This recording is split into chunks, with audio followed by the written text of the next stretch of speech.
बाबा खाटू श्याम कौन है? बाबा खाटू श्याम की कथा कहानी।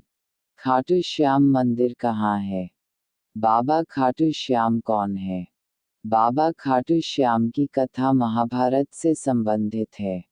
खाटू श्याम जी का वास्तविक नाम बर्बरीक था, जिन्हें श्री कृष्ण का कलयुगी अवतार के रूप में भी जाना जाता है।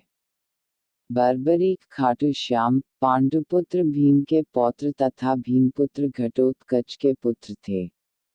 बर्बरीक ने अपनी माता को वचन दिया था कि वे हमेशा हारने वाले पक्ष का साथ देंगे, इसीलिए इन्हें हारे का सहारा भी कहा जाता है। खाटू श्याम मंदिर राजस्थान के सीकर जिले में बाबा खाटू श्याम जी का भव्य मंदिर है, जहाँ पर लाखों भक्त रोज बाबा खाटू श्याम के दर्शन करने के लिए आते हैं। भक्तों का मानना है कि बाबा श्याम उनकी सभी मनोकामनाएं पूरी करते हैं, इसलिए उन्हें हारे का सहारा भी कहा जाता है। बाबा खाटू श्याम इस मंदिर में साल भर बाबा श्याम के प्रति आस्था रखने वाले 40 लाख भक्त हर साल उनके दर्शन के लिए पहुंचते हैं। खासतौर से होली के कुछ दिनों पहले फरवरी मार्च में यहाँ खाटू श्याम जी का भव्य मेला आयोजित होता है, जिसमें देश ही नहीं विदेशों से भी बाबा के भक्त उनके दर्शन के लिए आते हैं। खाटू श्याम मंदिर के बारे में बताया जाता है कि खाटू श्याम जी का ये मंदिर महाभारत काल में बना था। खाटू श्याम बर्बरीक के जन्म की कहानी। वन में भीम का सामना हिडिंब नाम के राक्षस से हुआ था। उस युद्ध में भीम ने राक्षस हिडिंब को मार गिराया। हिडिंब राक्षस की एक बहन थी जिसका नाम हिडिंबा था।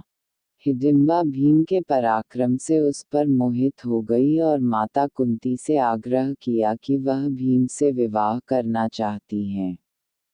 हिडिंबा ने कहा कि वह भीम को हमेशा अपने साथ नहीं रखेंगे, केवल गर्भवती होने तक वह भीम को अपने साथ रखेंगे और फिर उनके पास पहुंचा देगी।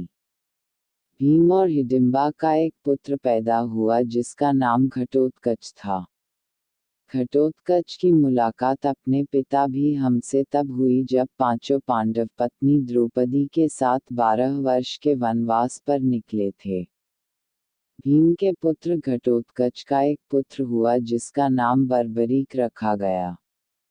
बर्बरीक भीम तथा हिडिंबा का पौत्र था, इसलिए उसमें अपने दादा भीम का अपार बल तथा दादी हिडिंबा के मायावी गुण विद्यमान थे। बर्बरीक बालपन से ही चतुर, योग्य तथा जिज्ञासु था, इसलिए उसके पिता घटोत्कच बर्बरीक को श्री कृष्ण के पास ले गए। कृष्ण जी ने उसकी जिज्ञासा शांत करने के लिए उसे एक गुरु के पास शिक्षा प्राप्त करने के लिए भेजा।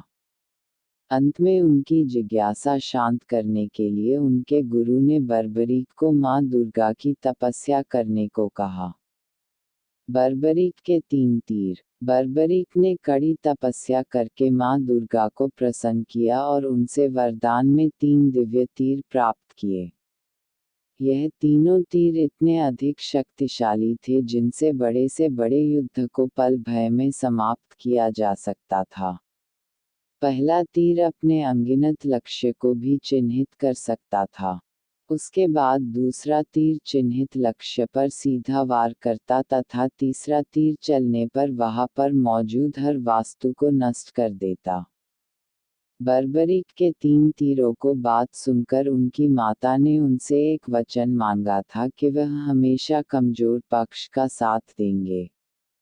भगवान श्री कृष्ण बर्बरीक की शक्ति को जानते थे, इसलिए उन्हें पता था कि यदि बर्बरीक महाभारत के युद्ध में शामिल होगा तो उसके तीर सभी को नष्ट कर देंगे। जबकि महाभारत का युद्ध धर्म के लिए लड़ा जाना था। यही सोचकर श्री कृष्ण ने बर्बरीक से उसका सर देने के लिए कहा। ऐसे ही जानकारी के लिए हमारे चैनल को सब्सक्राइब करें। जी के ज्ञान बाबा 2.0 को।